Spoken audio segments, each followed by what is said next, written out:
It's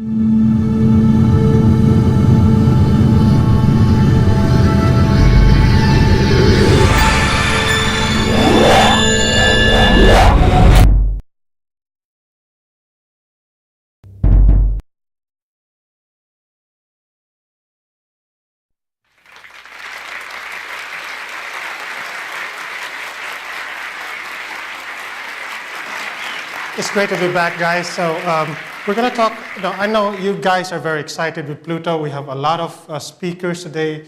Alan Stern is out there doing an interview. But I want to digress a little bit to the biggest planet in the solar system before we go to the smallest, or the largest KBO. We're talking about the Juno mission. Now, this spacecraft was launched in 2011, and one thing that we are involved in is this instrument called Juno Cam. This is the spacecraft. One problem we have with this spacecraft was that, like New Horizons, this is a low-budget spacecraft. So a lot of instruments here are compromises. This spacecraft, if you notice, is solar-powered, and this will affect how this spacecraft will work. One thing you'll notice is the position of Juno Cam. You'll notice it's on the side of the spacecraft. Now, this spacecraft, later on, I'll show you how it will orbit Jupiter, because the solar panel has to face the inner solar system to get power. So it's kind of awkward for this one. It's totally unlike what we experienced before, like we have Cassini, the Voyagers, the Galileo. This one is basically a fixed camera placed on one side. It cannot swivel. It has actually multiple cameras on different filters. So everything is fixed, so nothing will, unlike Galileo, nothing will break up, nothing will break down. For the tight budget that they had, they have to make do with this. The primary objective of Juno is not to image Jupiter. The Juno Cam was added as an afterthought. The primary mission is to probe the innards of Jupiter. So what's inside Jupiter?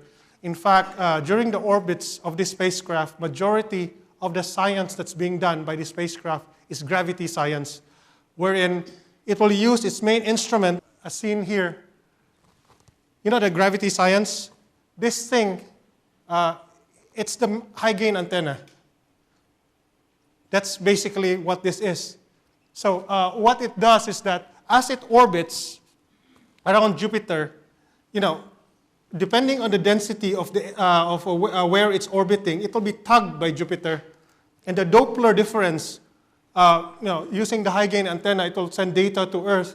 There will be a Doppler shift as it moves around Jupiter. So that's basically the gravity experiment. From that Doppler shift, we know how much gravity, as the Jupiter interacts with the spacecraft, how much gravity there is on a different position. So basically, we can do a gravity map.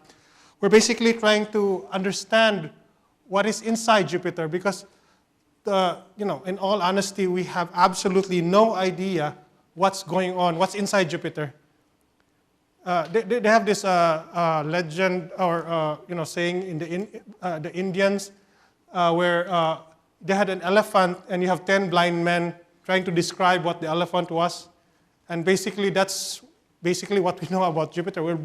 We're blind. We just see the clouds that's outside. What we want to know now is, does it have metallic hydrogen inside? Now, this is something very exciting because we don't know if metallic hydrogen really exists. So probing the innards of Jupiter, hopefully we'll find more, we'll learn more about Jupiter. Basically, the second instrument, the major instrument, is the microwave radiometer. We have the gravity experiment.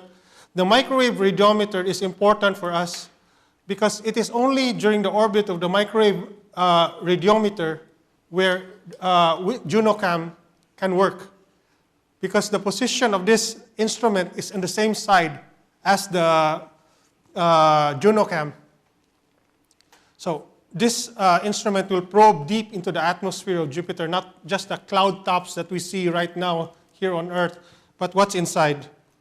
So basically, this is a summary of instruments. This is the Juno Cam is positioned over here. There are some infrared, UV. This is just for aurora. And the plasma, which is basically, no other spacecraft has come close to Jupiter than this spacecraft. So this is the, basically when it's orbiting, you'll notice this is always facing the Earth. Okay? And we're not going to get a full globe image of Jupiter.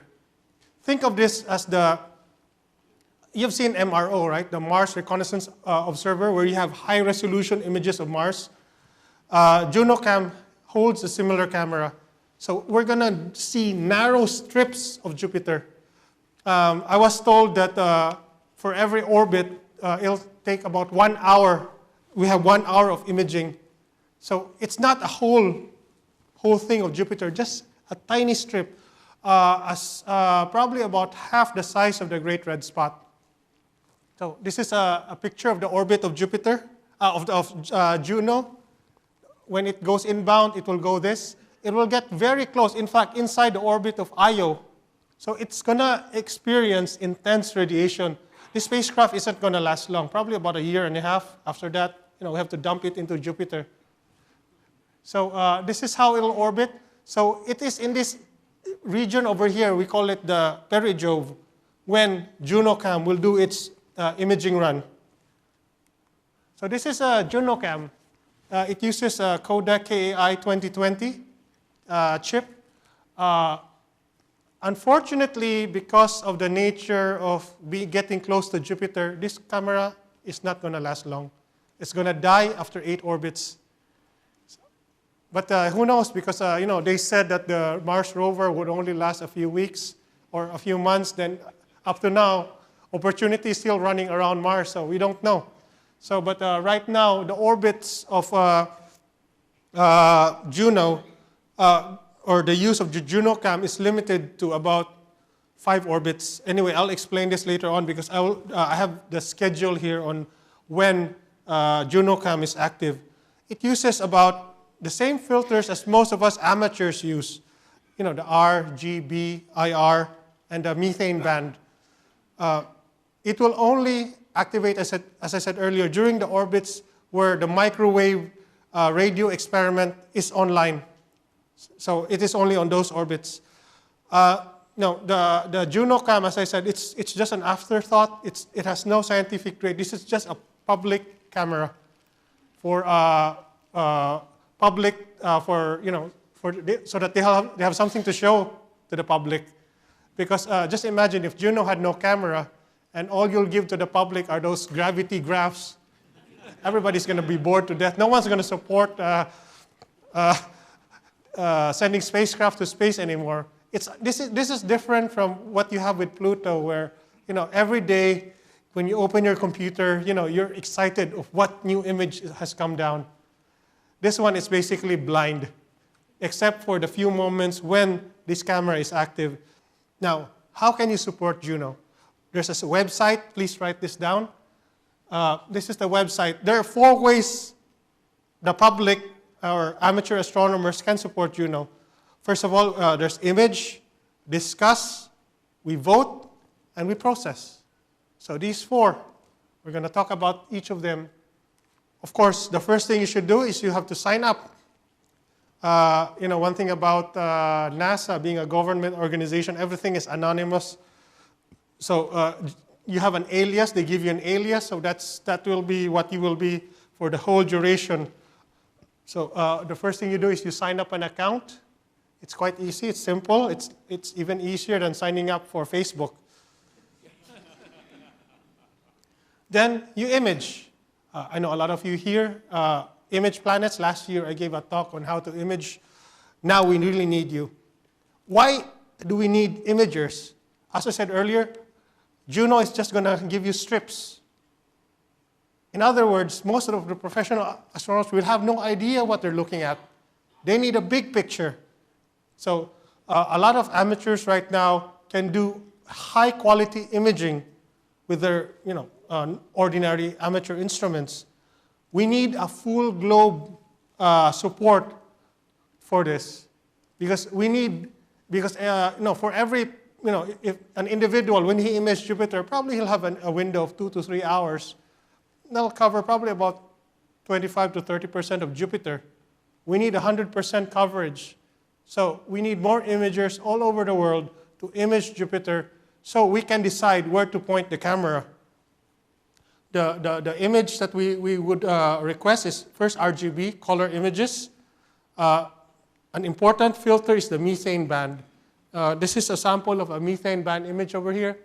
It doesn't look nice, but it gives you a lot of information because all the bright areas of the methane band filter are all high altitude clouds.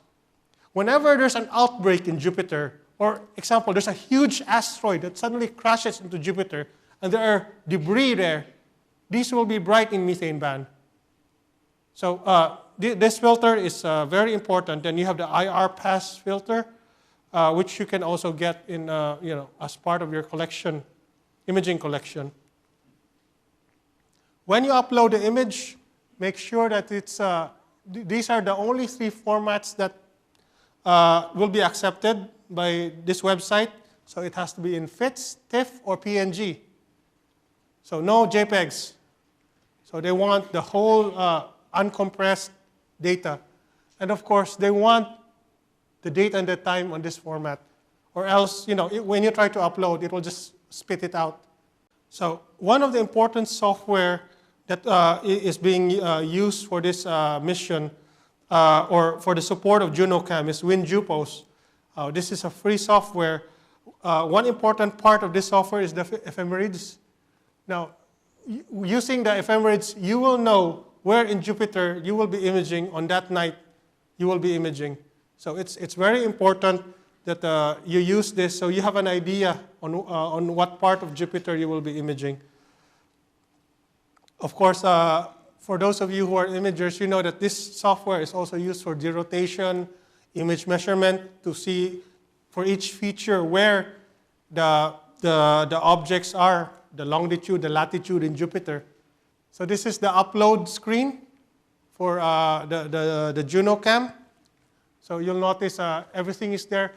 I'm still working with the one who developed this website to automate some of the info, because I think, example, when you're using your longitude and latitude, most of us stick to one place. I want that automated, that you don't have to do it every time you upload an image. I understand that, whenever you're trying to upload an image, the less info you want to put in, the better, because you're just going to get discouraged if you're going to input so much stuff.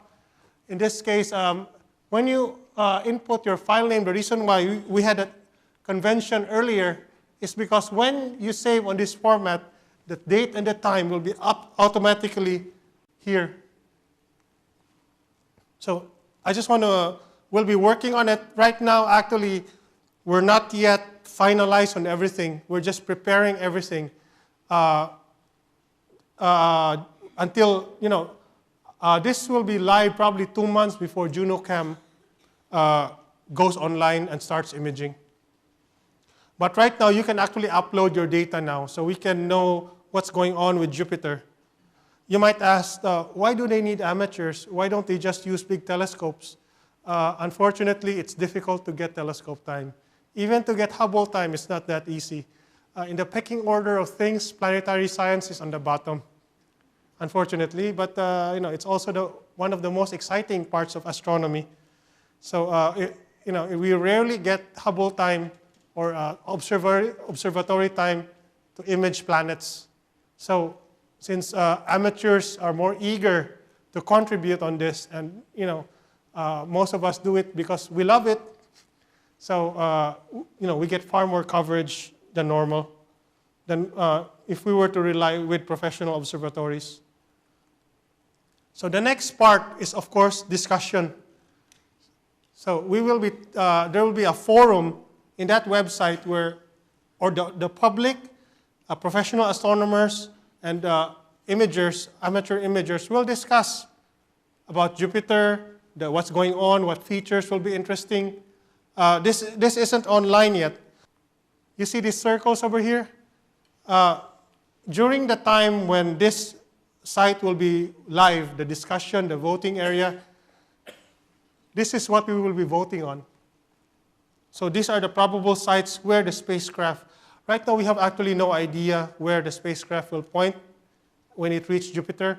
So a few weeks or a few days even before, Juno Cam becomes active, that's when we will know. So this is voting. Again, the discussion, the voting is not online yet. This will be online soon.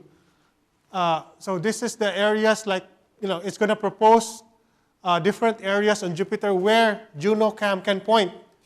So the public will be basically active, will be there to decide which area of Jupiter we will be imaging. So this is why it's very important for amateurs to contribute images, or else Juno will have no idea where it'll be pointing. This will entail some sacrifice because during the time when Juno will be doing JunoCam will be doing imaging, it's about dawn here. So unlike me, where I live in the tropics, where the temperature is 80, 90 degrees, if it drops to 75, we already imagine that it's about to snow. So I know you guys, it's tough to image at 3 a.m., 4 a.m., but this will be what the conditions will be when JunoCam will be live. And this is the orbits. It's only on this blue where JunoCam is active. All this black, no, JunoCam will have no imaging.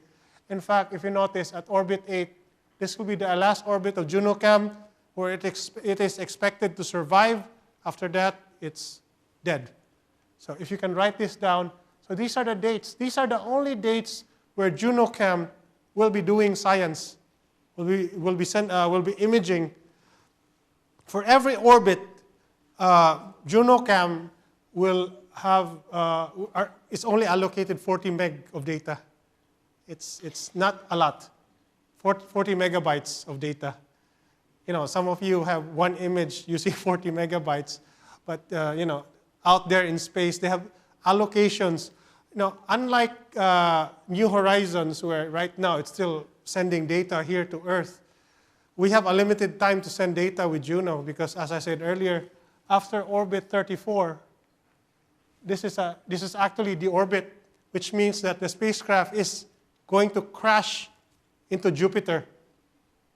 So that's the end of the spacecraft. So we have to send all the data before they crash the spacecraft to Jupiter. So everything is budgeted, even the amount of data the spacecraft is going to capture and to send back to Earth.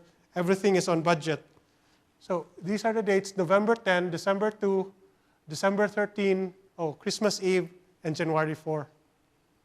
So I know it might be hard to image during Christmas Eve, but if you can image, we're not only supposed to image on these dates, but even before, because as I said, when you do your image, your image before these orbits will be used to decide where we'll be pointing. So the votings, which areas we can vote on, will be decided by the image taken before these dates. So it would be great if you can support with imaging. If you don't do imaging, you can help us with the discussion and the voting. Okay? And one thing that I forgot to tell you is that this spacecraft is going to orbit on the Terminator. Look at the orbit. When JunoCam is imaging, you'll notice it'll always be on the Terminator. You know why? The solar panels has to face the Earth. So when we're looking at this one, we're looking at it from an Earth point of view or the Sun point of view. Basically, both are the same because we're inner planets. So when you're pointing towards Earth, more or less you're close to the Sun. Just as when you're looking at for Mercury is always close to the Sun, or it hugs the Sun. So when the spacecraft goes here, you'll have the spacecraft basically looking at this. This one is facing the Sun. Look, it's on the Terminator. So it'll be imaging on the Terminator. one thing you'll also notice, most of the experiments are the gravity sensing. As I said earlier, this is, we're trying to learn what's inside Jupiter, not just the clouds or the pretty pictures. So we're excited with what's going to happen, what data they will have. But most of the public, they don't really care about gravity. Finally, we get to process. Now, one thing about this spacecraft, there's no embargo. For those of you who have used the Hubble Space Telescope or these NASA things, usually the PI, the co-Is, the co-investigators, the principal investigators, those who are involved with the instrument would embargo the data and release it once they publish their paper. Normally, the maximum embargo for NASA is about 1 year. For this spacecraft, since this is a public instrument, there is absolutely no embargo. As soon as the data is downloaded, it's uploaded for us to play with. Now, it's going to be saved on professional format, which is FITS. So this is, if you notice, professional astronomers only use this format. Unfortunately, the FITS that NASA uses doesn't look nice when you use Maxim DL to open. So, fortunately, there's a free software to convert it to a more familiar TIFF, JPEG format, or PNG if you want. So this is FITS Liberator. This software was actually intended for the Hubble Space Telescope, but you can just go to this website and download this software called FITS Liberator. Okay? So you can use this to open the files, the raw files that you will be downloading from Juno, and you can process it. One thing which I forgot to tell you earlier is that here on Earth, when we do RGB imaging, we normally have a filter wheel that scrolls through the filter. NASA was so scared of that because they don't want any part breaking up. So what they did, instead of a filter wheel, they have actual cameras. So the R will have one camera, the G will have one camera, the B will have one camera, and the CH4 and the IR. There's also another reason why they're not using a filter wheel. It's because this spacecraft is moving very fast. The one way you can imagine the spacecraft is a scanner or a photocopy machine. You know how the photocopy machine works? It scans, right? Now, in this case, because it's orbiting fast Jupiter, in fact, it'll cover the entire planet in 1 hour. That might sound slow, but the spacecraft that goes around the Earth, this won't go around the Earth, but only on one, let's say half the Earth, because that's where it'll image. Now, for most low Earth orbit spacecraft, going half is around 52 minutes. Now, Jupiter is 11 times the size of the Earth.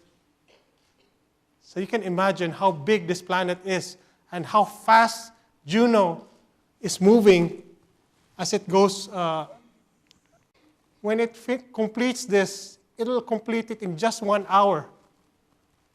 Now, doing photography on such situations, if you're going to do a filter wheel, you're not going to have a good RGB, right? Because it's just moving so fast. So that's why it has individual cameras, individual filters, pointing at the same direction, taking the shot at the same time. So we can assemble a color image of these locations. And the exposure time, I heard, is very fast, so that you won't have the motion blur. Because the motion is even faster than our spy satellites. So, the turnover of data has to be very fast. So hopefully, even if you cannot image, try to help in the discussion, the voting, and also the processing. Now, I don't think you'll need much sharpening with a Juno image, because unlike us, there's no atmosphere over there. So you might want to do some color combine. And one thing which we could also help is, if you look over the image, you might find something interesting. Probably there might be an impact during that time, or something interesting, a new oval. So, it would be nice to speak out in the discussion, oh, I saw this. So, because of the amount of data, it's good that many people will look into it. Now, Juno will arrive on, I don't know if they did it intentionally, on the 4th of July this year. So after more or less 5 years journey, it's finally going to arrive. Unlike New Horizons, don't expect nice images. So we're not going to see much. We're just going to say, oh, we arrived. The Juno Cam doesn't have a big telescope where you can zoom in the moons of Jupiter or even Jupiter itself. Other than those orbits, the only image that Juno Cam will probably take are polar images. Other than that, it's not in a position, or if it's too far away, Jupiter will be so small that amateur imagers would have a more high-resolution image of Jupiter than Juno. Because as I said, this is really for a close approach camera. So 4th of July, we have another reason to celebrate the arrival of Juno on Jupiter. And finally, I would like to thank Glen Orton for providing me with a lot of the information. He's one of the co-eyes of Juno and one of the few astronomers that are involved with Juno Cam. Okay, thank you.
The telescope has revolutionized the human experience countless times since its creation some 400 years ago.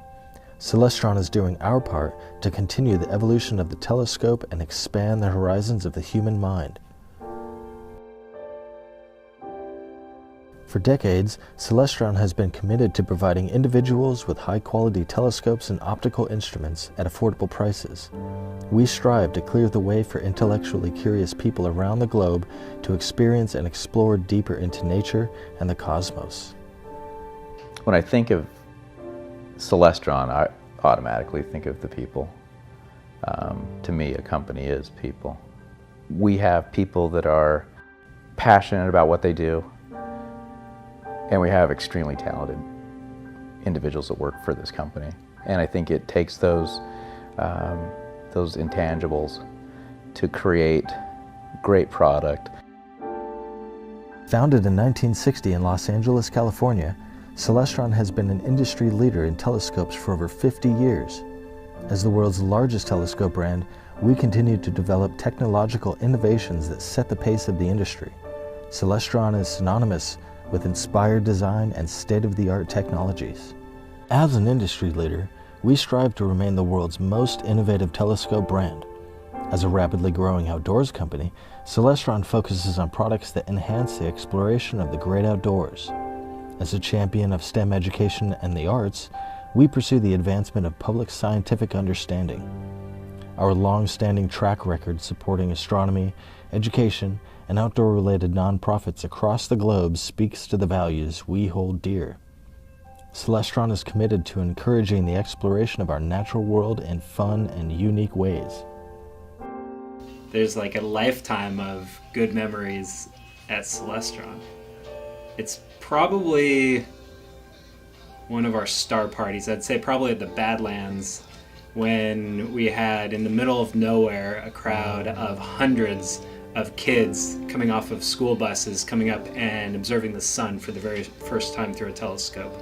I've had so many amazing experiences here at Celestron, from helping assist with the setup of equipment with Stephen Hawking to the very humbling experience of a standing ovation after we announced to teachers at the National Science Teacher Convention that we were donating the binoculars to them. One that definitely stands out as kind of an achievement in my career was when we launched the CEVO telescopes, the Celestron Evolution. That was a really proud moment for me to be able to look at the people that I've essentially had grown up with and spent my career and be sort of at the pinnacle of achievement and being able to sort of unveil that and communicate that to all these people that I highly respect and have worked with a long time. One of the things that makes a company great is great employees. We just strive to push the envelope to really accommodate the needs of our customers. Those are the keys to what drives Celestron and what makes us successful. Our goal is to inspire a sense of wonder, curiosity, and fun in our communities and throughout our company. We desire to be a vehicle that helps drive humanity's insatiable desire to know the universe. My vision for Celestron would be taking all those qualities that the company's built upon and taking them into the future, into the next generation. And so we need to be continually evolving as a company. As someone that's been in this industry a long time, I do think that Celestron's best days are now, and the even better days lie right ahead of us. We dedicate our work to opening the eyes of the people around the world and enhancing their view of the cosmos, into the past and on to the future.